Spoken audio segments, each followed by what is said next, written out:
Le chapitre Venezuela semble clos. Alors une nouvelle interrogation flotte dans l'air. Quelle sera la prochaine étape? Cuba, la Colombie, le Mexique, peut-être le Canada ou même le Groenland. Et soudain, une publication surgit et fait l'effet d'une détonation numérique. Pas un discours officiel, pas une conférence de presse, juste un message, une image et un mot. Pourtant, ce simple geste a fait vibrer tout le continent européen. La responsable de cette onde de choc? Katie Miller, épouse du chef de cabinet adjoint de la Maison-Blanche. Sur la plateforme X, elle partage une carte du Groenland teintée des couleurs rouge, blanc et bleu, comme si l'île avait déjà changé de pavillon. Et la légende est encore plus intrigante. Bientôt. Résultat, en quelques heures, la publication explose les compteurs, dépassant les 11 millions de vues. Et le chiffre continue de grimper. Depuis son retour au pouvoir en janvier, Donald Trump a ressorti une idée qui le hante depuis longtemps, le Groenland. À ses yeux, ce territoire n'est pas seulement une île glacée perdue dans l'Arctique. Il le décrit comme une pièce maîtresse, un point stratégique indispensable pour la sécurité des États-Unis. Selon Trump, les eaux voisines voient déjà circuler des navires russes et chinois, une présence qu'il présente comme un signal d'alerte. Et en décembre 2025, le message devient encore plus clair. Le président américain nomme le gouverneur de Louisiane, Jeff Landry, comme envoyé spécial chargé du dossier groenlandais. Une décision qui laisse peu de place au doute. Washington veut montrer qu'il prend très au sérieux l'idée d'intégrer un jour cette île arctique dans sa sphère d'influence. Vous avez nommé le gouverneur Landry comme nouvel envoyé spécial au Groenland. Comment voyez-vous ce rôle et est-ce toujours votre intention? Il a mentionné l'achat de la Louisiane. Il a dit « Je suis gouverneur de Louisiane ». Et il a dit « J'adorerais ». Je ne l'ai pas appelé, c'est lui qui m'a appelé. Il est très proactif. C'est un type formidable. C'est un négociateur et nous en avons besoin pour la protection nationale. Nous avons besoin du... Le chapitre Venezuela semble clos. Alors une nouvelle interrogation flotte dans l'air. Quelle sera la prochaine étape? Cuba, la Colombie, le Mexique, peut-être le Canada ou même le Groenland. Et soudain, une publication surgit et fait l'effet d'une détonation numérique. Pas un discours officiel, pas une conférence de presse, juste un message, une image et un mot. Pourtant, ce simple geste a fait vibrer tout le continent européen. La responsable de cette onde de choc? Katie Miller, épouse du chef de cabinet adjoint de la Maison-Blanche. Sur la plateforme X, elle partage une carte du Groenland teintée des couleurs rouge, blanc et bleu, comme si l'île avait déjà changé de pavillon. Et la légende est encore plus intrigante. Bientôt. Résultat, en quelques heures, la publication explose les compteurs, dépassant les 11 millions de vues. Et le chiffre continue de grimper. Depuis son retour au pouvoir en janvier, Donald Trump a ressorti une idée qui le hante depuis longtemps, le Groenland. À ses yeux, ce territoire n'est pas seulement une île glacée perdue dans l'Arctique. Il le décrit comme une pièce maîtresse, un point stratégique indispensable pour la sécurité des États-Unis. Selon Trump, les eaux voisines voient déjà circuler des navires russes et chinois, une présence qu'il présente comme un signal d'alerte. Et en décembre 2025, le message devient encore plus clair. Le président américain nomme le gouverneur de Louisiane, Jeff Landry, comme envoyé spécial chargé du dossier groenlandais. Une décision qui laisse peu de place au doute. Washington veut montrer qu'il prend très au sérieux l'idée d'intégrer un jour cette île arctique dans sa sphère d'influence. Vous avez nommé le gouverneur Landry comme nouvel envoyé spécial au Groenland. Comment voyez-vous ce rôle et est-ce toujours votre intention? Il a mentionné l'achat de la Louisiane. Il a dit « Je suis gouverneur de Louisiane ». Et il a dit « J'adorerais ». Je ne l'ai pas appelé, c'est lui qui m'a appelé. Il est très proactif. C'est un type formidable. C'est un négociateur et nous en avons besoin pour la protection nationale. Nous avons besoin du Groenland pour la protection nationale. Ils ont une très petite population et je ne sais pas, ils disent le Danemark. Mais le Danemark n'a dépensé aucun argent. Ils n'ont aucune protection militaire. Ils disent que le Danemark était là il y a 300 ans ou quelque chose comme ça avec un bateau. Eh bien, nous étions là avec des bateaux aussi, j'en suis sûr. Nous devrons donc tout arranger. Mais ils ressentaient très fortement que nous en avons besoin pour la sécurité nationale, pas pour les minéraux. Nous avons tellement de sites pour les minéraux et le pétrole et tout. Nous avons plus de pétrole que n'importe quel autre pays au monde. Nous avons besoin du Groenland pour la sécurité nationale. Et si vous regardez le Groenland, si vous regardez en haut et en bas de la côte, Vous avez des navires russes et chinois partout. Nous en avons besoin pour la sécurité nationale. Nous devons l'avoir. » Et il voulait mener la charge. Alors nous faisons de lui Marco, aujourd'hui, envoyé spécial au Groenland. Le Groenland, c'est important.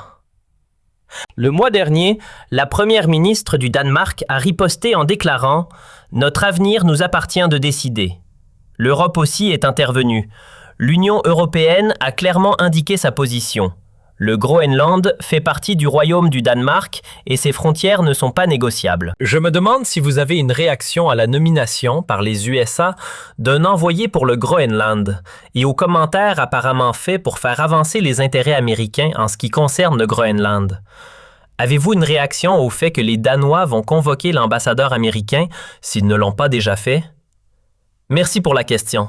Ce n'est pas à moi ici de commenter les décisions américaines. Mais ce que je peux dire sur la position de l'EU est la suivante. C'est notre position de longue date sur la question que préserver l'intégrité territoriale du Royaume du Danemark, sa souveraineté et l'inviolabilité de ses frontières est essentielle pour l'Union européenne. Le Groenland est un territoire au sein du Royaume du Danemark. Il abrite environ 56 700 personnes et bénéficie d'une autonomie étendue depuis 1979. Cependant, la défense et la politique étrangère restent entre les mains danoises. De plus, la nation insulaire a eu une relation troublée avec son ancien colonisateur et les critiques accusent le Danemark de négliger la région et de la prendre pour acquise. Bien que la plupart des Groenlandais favorisent une indépendance éventuelle du Danemark, les sondages d'opinion montrent d'une opposition écrasante à faire partie des USA. Rappelez-vous, le Danemark est un allié de l'OTAN qui a traditionnellement entretenu des relations étroites avec Washington. L'argument de Trump selon lequel le Groenland est essentiel pour la sécurité nationale américaine repose sur plusieurs piliers. Géographiquement, l'île occupe une position stratégique entre l'Amérique du Nord et l'Europe, contrôlant les routes maritimes arctiques qui deviennent de plus en plus importantes à mesure que la glace fond. Militairement, les USA maintiennent déjà la base aérienne de Thule au Groenland depuis la Seconde Guerre mondiale, une installation critique pour les systèmes d'alerte précoce et de défense antimissiles. Économiquement, le sous-sol groenlandais contient des réserves massives de terres rares et d'autres minéraux critiques pour les technologies modernes. Mais la justification de Trump va plus loin. Il présente l'intérêt américain comme défensif, protégeant le Groenland contre l'influence croissante de la Chine et de la Russie dans l'Arctique. Cette formulation tente de transformer ce qui ressemble à une ambition territoriale en une mission de sécurité. Nous avons dû écouter beaucoup de menaces, de pressions et de remarques condescendantes, même de la part de nos alliés les plus proches pendant une génération, voulant prendre le contrôle d'un autre pays et d'un autre peuple comme si c'était quelque chose que vous pouviez acheter et posséder.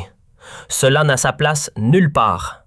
Nous assumons notre responsabilité dans le monde et ce n'est pas nous qui chercherons le conflit. Mais qu'il n'y ait aucun doute, quoi qu'il arrive, nous resterons fermes sur ce qui est juste et ce qui est faux. La première ministre danoise Mette Frederiksen a adopté un ton défiant contre l'ambition de Donald Trump d'annexer le Groenland. Dans son message du Nouvel An, Frederiksen a déclaré que le pays renforçait rapidement sa force militaire et resterait ferme face aux tentatives de prendre le contrôle du Groenland. J'ai fait de mon mieux. Le royaume est vaste en géographie et petit en population. Et au cours de l'année écoulée, nous avons dû écouter beaucoup de menaces, de pressions et de remarques condescendantes, même de la part de nos alliés les plus proches pendant une génération, voulant prendre le contrôle d'un autre pays et d'un autre peuple comme si c'était quelque chose que vous pouviez acheter et posséder. Cela n'a sa place nulle part.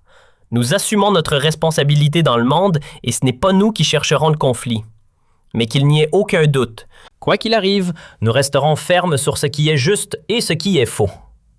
Je comprends complètement si l'on entre dans la nouvelle année sans optimisme pour le monde. C'est comme si l'espoir était bien caché ces années-ci. Mais peut-être qu'en réalité, nous n'avons pas besoin de le chercher longtemps. Peut-être qu'il est juste ici, dans notre attention les uns pour les autres, notre confiance en autrui, dans notre façon danoise de faire les choses. La réponse de Frederiksen est remarquable par son ton émotionnel et moral.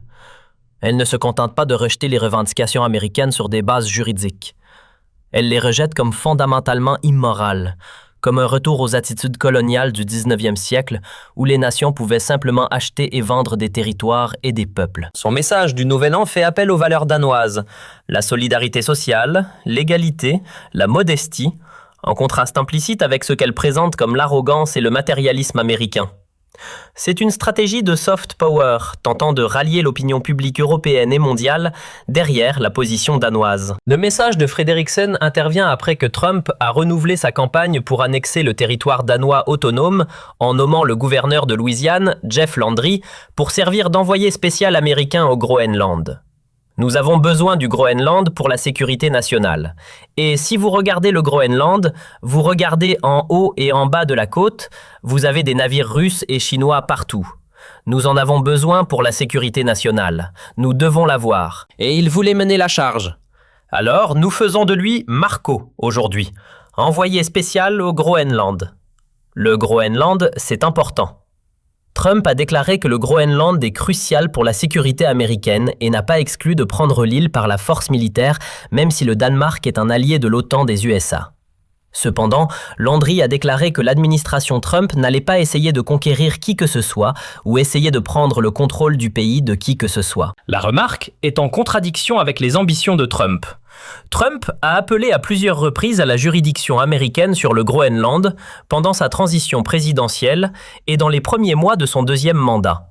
Washington s'efforce de calmer une tempête diplomatique croissante sur le Groenland après que le président Donald Trump a ouvertement évoqué l'idée de placer l'île arctique sous contrôle américain. Maintenant, l'envoyé spécial nouvellement nommé de l'administration Trump au Groenland, Jeff Landry, insiste sur le fait que les USA ne cherchent pas à conquérir le territoire danois.